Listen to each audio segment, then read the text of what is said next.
हे हमारे सर्वशक्तिमान पिता परमेश्वर, हे हमारे उद्धारकर्ता प्रभु यीशु मसीह और हे शांतिदायक पवित्र आत्मा, आज की आराधना में हम आपकी उपस्थिति के लिए हृदय की गहराइयों से धन्यवाद देते हैं और हम सब आपका स्वागत इस रविवारी आराधना में करते हैं। भजनकार ने लिखा है, हे धर्मियों यहोवा का जय जयकार करो, क्योंकि उन्हें धर्मी लोगों की स्तुति करनी सोहती है।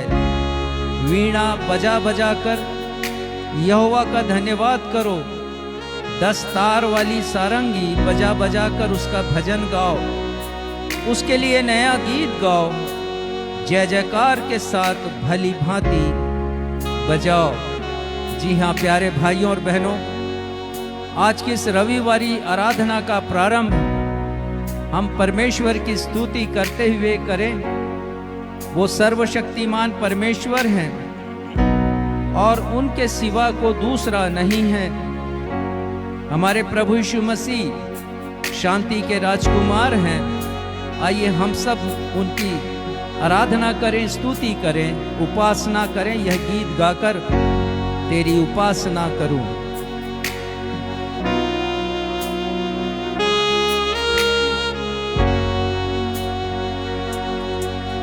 तेरी उपासना करूं सर्वशक्तिमान, ना कोई तेरे समान। तेरी उपासना करूं शांति के राजकुमार, यही तो मैं करना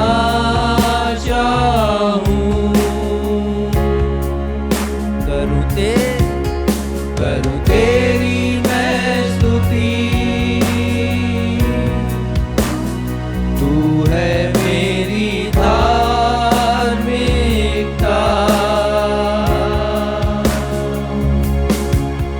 तेरी उपासना करूं सर्वशक्तिमान,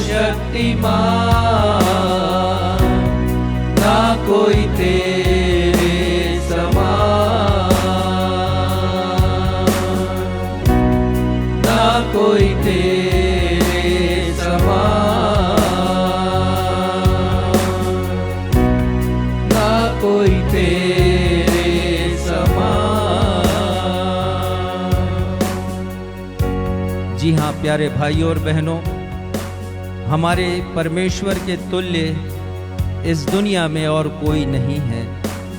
उनके समान कोई और दूसरा ईश्वर नहीं है और इसलिए हम केवल उन्हें ही आदर दें, उनकी महिमा करें, उनको धन्यवाद दें, उनकी स्तुति करें, भक्ति करें, प्रशंसा करें इस कोरस को गाकर।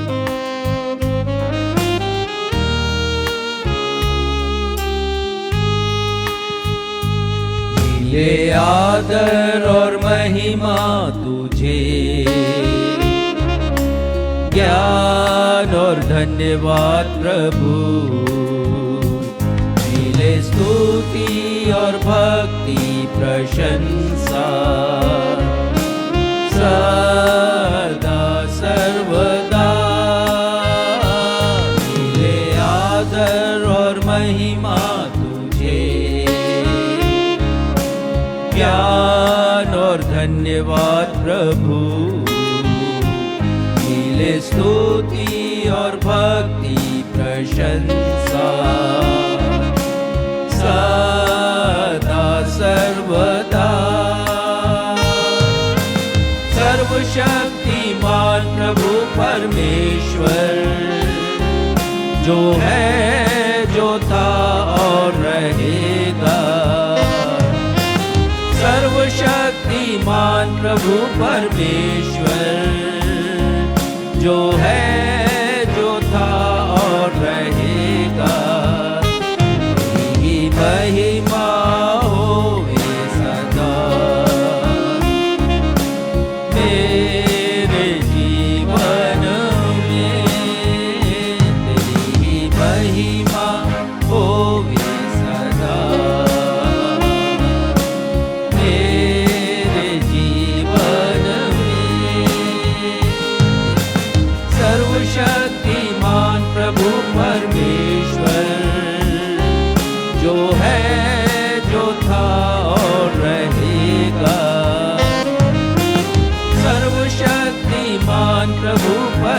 ईश्वर जो है जो था और रहेगा, तेरी महिमा होगी सदा।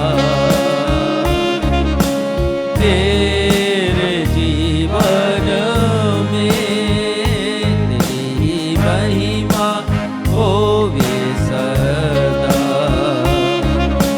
तेरे जीवन में तेरे जीवन में तेरे जीवन में।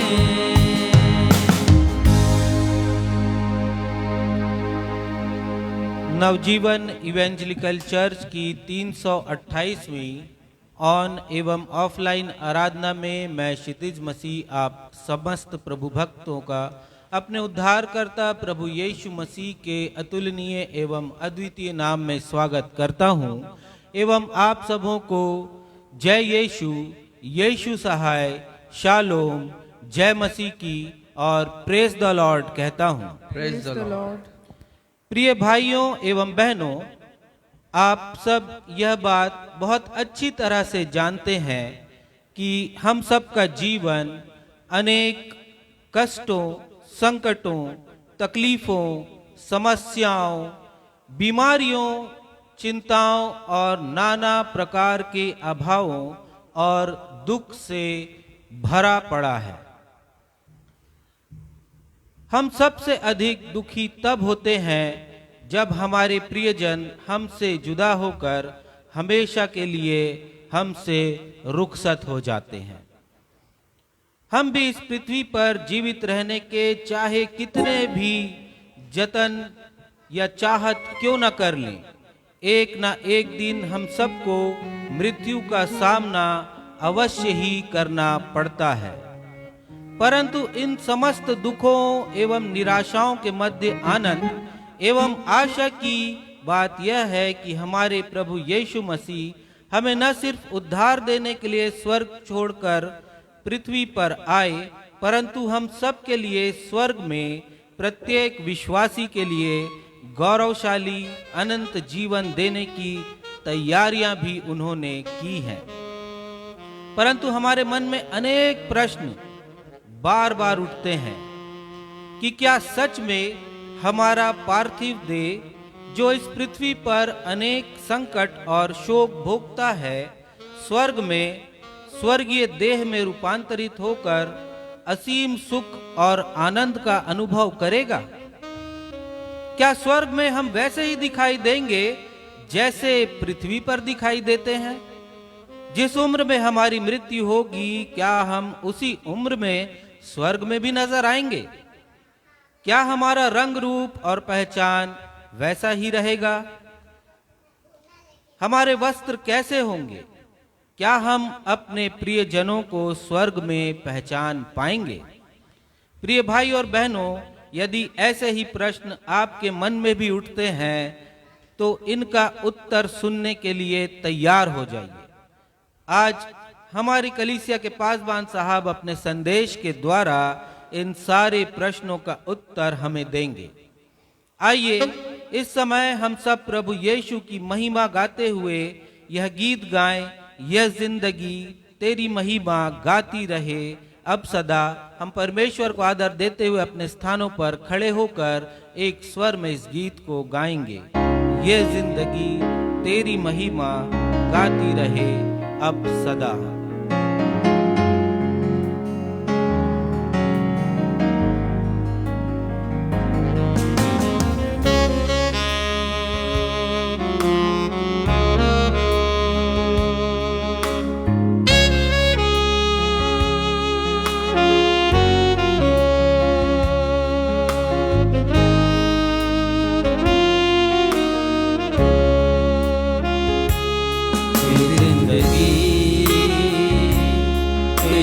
महिमा गाती रहे अब सदा।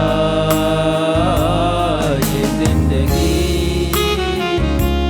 तेरी महिमा गाती अब सदा। जब तक जीऊं तेरी महिमा करता रहूं ऐ खुदा। जब तक जीऊं तेरी महिमा करता रहूं ऐ खुदा।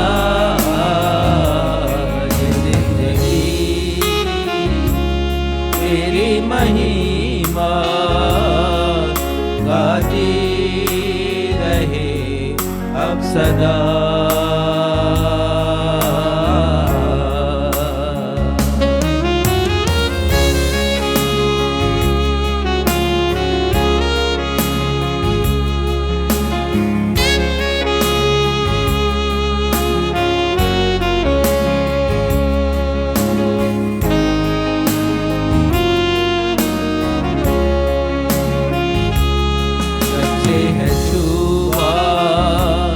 तूने मुझे नई सांस जैसे फिर से आ गई। जब से है थामा हाथ तेरा बंद राह जैसे फिर से खुल गई। जब से है छुआ तूने सांस जैसे फिर से आ गई। जब से है थामा हाथ तेरा बंद राह जैसे फिर से खुल गई। तू ही प्रभु मेरे यीशु तेरे सिवा दूंगा कोई। तू ही प्रभु मेरे यीशु तेरे सिवा न होगा कोई। ये जिंदगी तेरी महिमा गाती रहे अब सदा।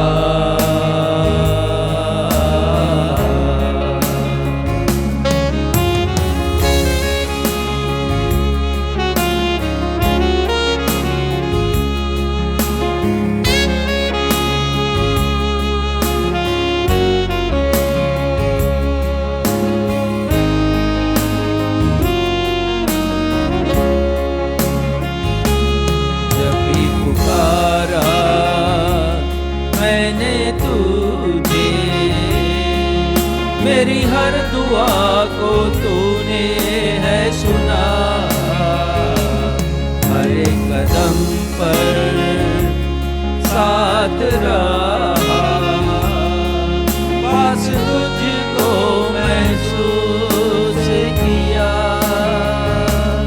जब भी पुकारा मैंने तुझे मेरी हर दुआ को तूने है सुना।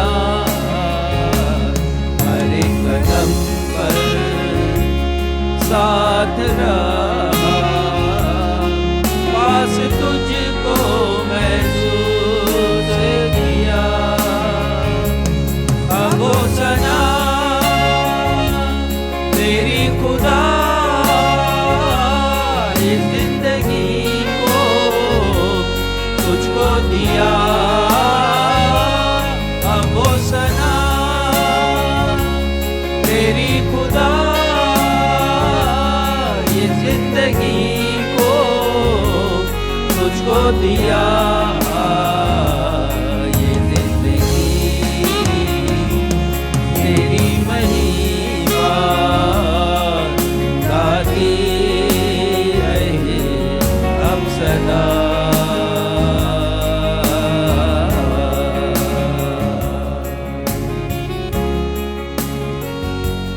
हम अपने स्थानों पर इसी रीति से आदरपूर्वक खड़े रहते हुए पवित्र शास्त्र में से निकाल लेंगे भजन संहिता की पुस्तक अध्याय 23 पद 1 से 6 एवं अध्याय 24 पद 1 से 5, भजन संहिता 23 1 से 6 एवं अध्याय 24 का 1 से 5। इसे हम उत्तरवादी की रीति से पढ़ेंगे और इसे पढ़ने में अगुवाई भाई बंटी सिद्धू करेंगे।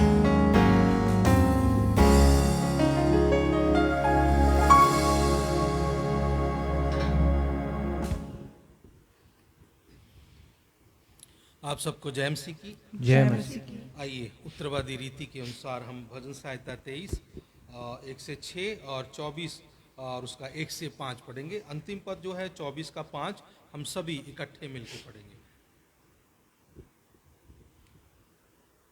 यहोवा मेरा चरवाहा है, मुझे कुछ घटी ना होगी। वह मुझे हरी हरी चराइयों में बैठाता है, वह मुझे सुखदाई जल के झरने के पास ले चलता है। वह मेरे जी में जी ले आता है, धर्म के मार्गों में वह अपने नाम के निमित्त मेरी अगुवाई करता है। चाहे मैं घोर अंधकार से भरी हुई तराई में होकर चलूं, तो भी हानि से ना डरूंगा, क्योंकि तू मेरे साथ रहता है। तेरे सोटे और तेरी लाठी से मुझे शांति मिलती है। तू मेरे सताने वालों के सामने मेरे लिए मेज बिछाता है। तूने मेरे सिर पर तेल मला है, मेरा कटोरा उमड़ रहा है। निश्चय भलाई और करुणा जीवन भर मेरे साथ साथ बनी रहेगी, और मैं यहोवा के धाम में सर्वदा वास करूंगा। पृथ्वी और जो कुछ उसमें है यहोवा ही का है, जगत और उसमें निवास करने वाले भी।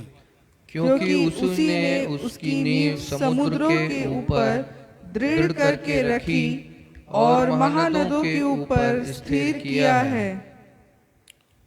यहोवा के पर्वत पर कौन चढ़ सकता है, और उसके पवित्र स्थान में कौन खड़ा हो सकता है? जिसके काम निर्दोष और हृदय शुद्ध है, जिसने अपने मन को व्यर्थ बात की ओर नहीं लगाया और ना कपट से शपथ खाई है। सब इकट्ठे पढ़ेंगे। वह यहोवा की ओर से आशीष पाएगा और अपने उद्धार करने वाले परमेश्वर की ओर से धर्मी ठहरेगा। परमेश्वर का कलाम हम सबको बहुत बरकत दे। सब कहें आमीन। आमीन।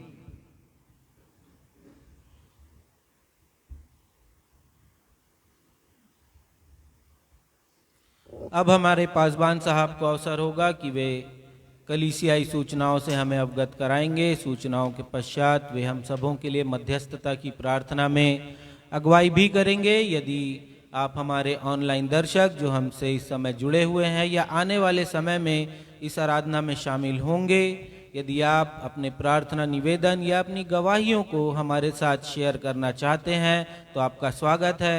आप फेसबुक के कमेंट बॉक्स, व्हाट्सएप के माध्यम से या यूट्यूब में कमेंट करके अपने निवेदनों या गवाहियों को हमारे साथ शेयर कर सकते हैं। हम अपनी दैनिक प्रार्थनाओं में आपके निवेदनों को स्मरण करेंगे।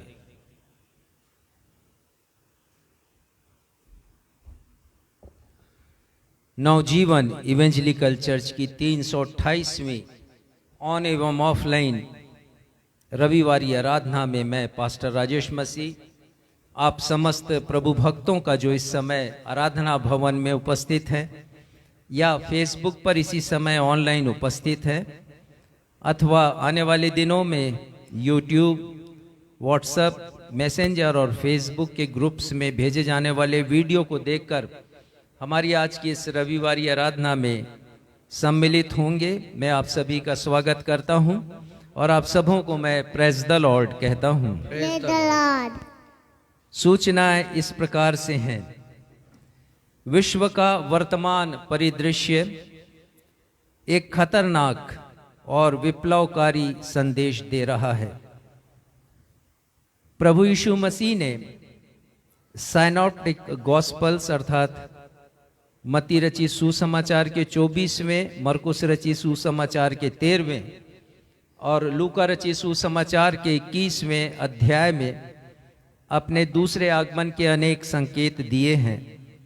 इनमें से प्रमुख है देश पर देश एवं जाति पर जाति के मध्य में युद्ध होगा, और इसे हम इन दिनों बड़ी बहुतायत के साथ देख रहे हैं। और कहने वाले ये कह रहे हैं कि विश्व के ऊपर तीसरे विश्व युद्ध का खतरा मंडरा रहा है। इसके साथ ही साथ प्रभु यीशु मसीह ने अनेक संकेत दिए, जिसमें से एक यह है कि भूकंप और अन्य प्राकृतिक आपदाएं हमारे पूरे विश्व पर आएंगी। और हम देखते हैं पर्यावरण असंतुलन को, किस प्रकार से विश्व का जो पर्यावरण है, वातावरण है, वो दूषित हो रहा है और असंतुलित हो रहा है। अकाल एवं महंगाई का संकेत भी प्रभु यीशु मसीह ने दिया है, और ये पूरे विश्व के ऊपर हावी है।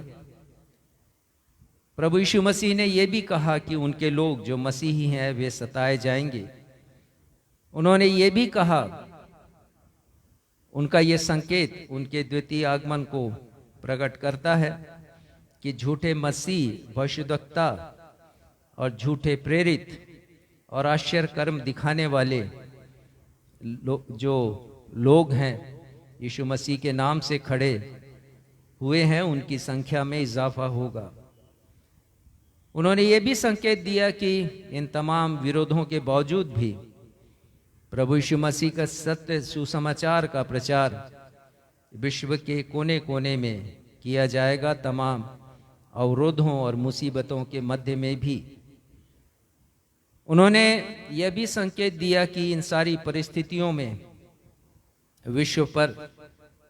विश्व के पटल पर एक ख्रिस्ट विरोधी, जिसे एंटी क्राइस्ट हम कहते हैं, उसका उदय होगा, और वो पहले शांति की बातें कहेगा 3.5 वर्षों तक, और उसके बाद वो बहुत से प्रभु भक्तों के ऊपर कार्यवाही करेगा और अनेक बातें होंगी। इन सब बातों के ऊपर भी हम एक संदेश को सुनेंगे। प्रभु यीशु मसीह ने कहा, घबरा नहीं जाना, परंतु धीरज रखकर उनके दूसरे आगमन की प्रतीक्षा करना है। ये संदेश जो मैं आपके सामने दूंगा, और बहुत से आंकड़ों के साथ, स्टैटिस्टिक्स के साथ, जुलाई माह में इसे आप